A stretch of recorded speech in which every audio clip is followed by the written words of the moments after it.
Hello guys, अस्सलाम वालेकुम। अब नेक्स्ट जो है हम क्लासिफिकेशन के सिस्टम्स देखेंगे। क्लासिफिकेशन के मेनली 4 सिस्टम हैं। एक आर्टिफिशियल जो कि हमारे कारोलस लीनियस अंकल ने दिया एक नेचुरल सिस्टम जो कि बेंथम और हुकर का है, ठीक है। एंगुलर और पेरेंटल का, ठीक है।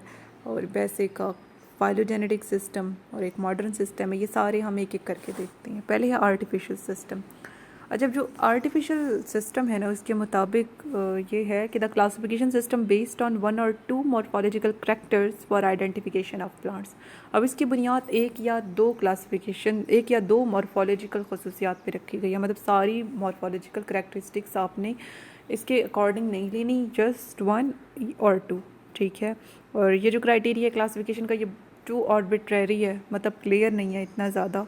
और इसकी बुनियाद ऐसी करैक्टरिस्टिक्स पे रखी गई है जो कि ऑब्जर्वेबल है, जिन्हें आप ऑब्ज़र्व कर सकते हैं। और इसने मतलब ग्रुपिंग किया बहुत से अनरिलेटेड प्लांट्स की, मतलब जो आपस में मिलते भी नहीं थे। और ये अफिनिटीज़ ज़ाहिर नहीं करता, ठीक है, डिफरेंट ग्रुप्स के दरमियान। बहुत से अर्लियर सिस्टम जो हैं वो आर्टिफिशियल थे। लीनियस का जो सिस्टम है क्लासिफिकेशन का, वो इसकी एक एग्जांपल है।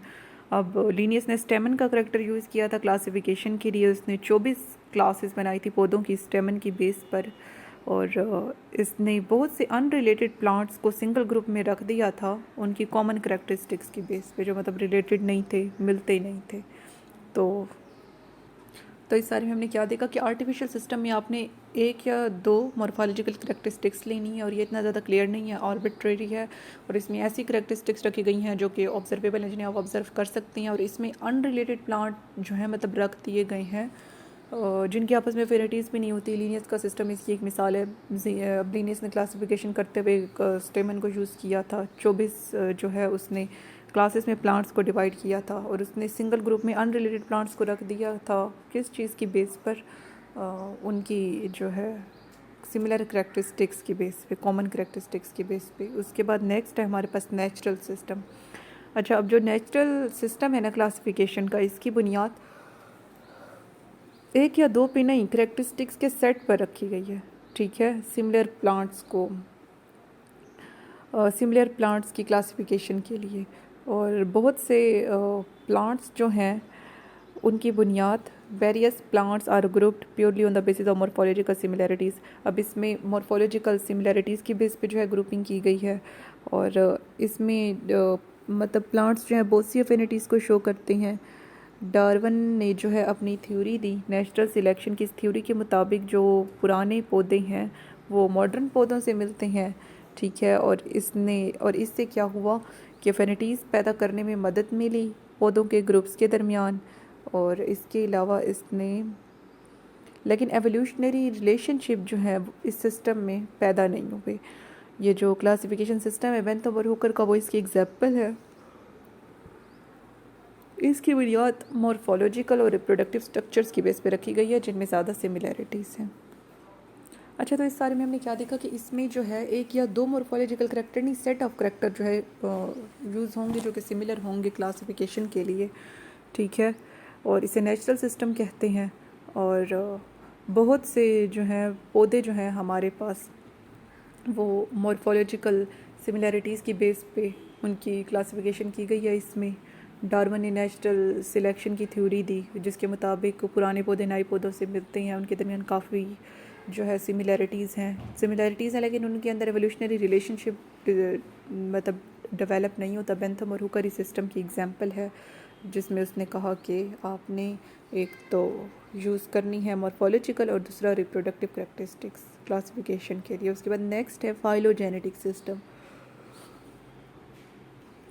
जब फाइलोजेनेटिक में देखते हैं the classification system which group plant on the basis of set of morphological characteristics and phylogenetic relation is called phylogenetic system of classification. अब जिसमें आप मॉर्फोलॉजिकल करेक्टरिस्टिक्स का सेट भी देखें, मॉर्फोलॉजिकल खसूसियात फाइलोजेनेटिक रिलेशन भी देखें तो उसे फाइलोजेनेटिक सिस्टम कहेंगे। ऊपर वाले में नेशनल में तो मतलब सिर्फ सेट देख रहे थे ना मॉर्फोलॉजिकल करेक्टरिस्टिक्स का सिमिलर प्लांट्स के, फाइलोजेनेसी की बात नहीं की, लेकिन इसमें हम फाइलोजेनेटिक रिलेशनशिप भी देखेंगे और इसकी बुनियाद एफिनिटीज़ पे रखी गई है कि वो आपस में कितना मिलते जुलते हैं, और एवोल्यूशनरी रिलेशनशिप भी इसमें आ जाता है। और ये बहुत ज़्यादा टर्निंग पॉइंट था पौधों की क्लासिफिकेशन में, ठीक है। मतलब पौधों की जो क्लासिफिकेशन कर रहे थे उसमें फाइलोजेनेटिक सिस्टम का आना बहुत बड़ा टर्निंग पॉइंट था, और इसमें डार्विन का एवोल्यूशन का कॉन्सेप्ट भी जो है शामिल है।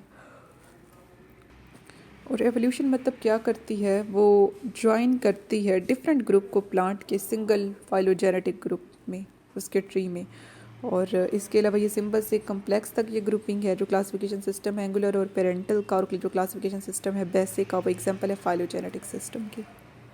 अच्छा, इस बारे में हमने क्या देखा कि जो फाइलोजेनेटिक वाला है ना, इसमें सेट ऑफ मॉर्फोलॉजिकल करेक्टरिस्टिक्स के साथ हमारे पास एवोल्यूशन की बात भी आ जाती है, और इसमें डार्विन का कॉन्सेप्ट भी आ जाता है जो इसमें फिर एवोल्यूशन को डाल देता है। और इसमें फिर ग्रुपिंग की गई है सिंपल से कॉम्प्लेक्स की तरफ, और इसमें मेन बात यही है कि एंगुलर और पेरेंटल और बेसिक का सिस्टम आ जाता है, ठीक है। और एफिनिटीज़ के साथ साथ एवोल्यूशन भी जो है, फाइलोजेनेसी भी जो है सिस्टम में आती है, ठीक है।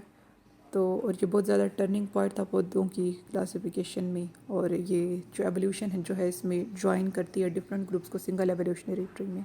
उसके बाद नेक्स्ट है modern system, the classification system in which plants are grouped on the basis of morphological characters and modern studies like anatomy, palynology, serology, karyology, embryology, phytogeography and palaeontology is called modern classification system.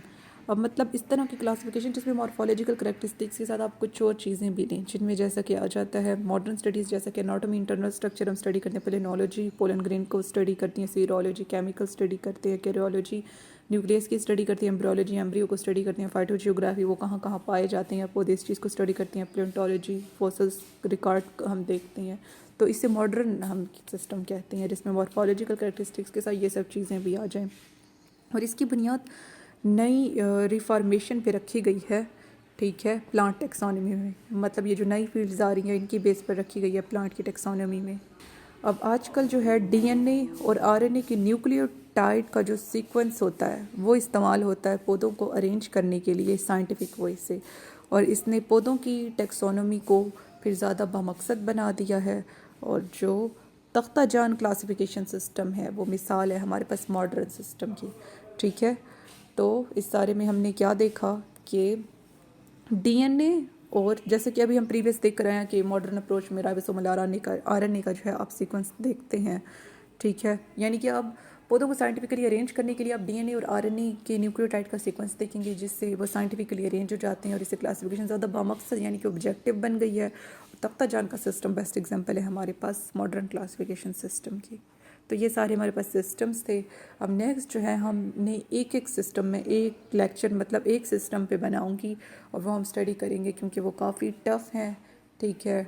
तो उनकी एक एक बात समझाना ज़रूरी है। तो अब नेक्स्ट ये जो हमने सिस्टम देखे ये एक एक करके हम एक एक लेक्चर में स्टडी करेंगे। तब तक के लिए गुड बाय, अल्लाह हाफिज़।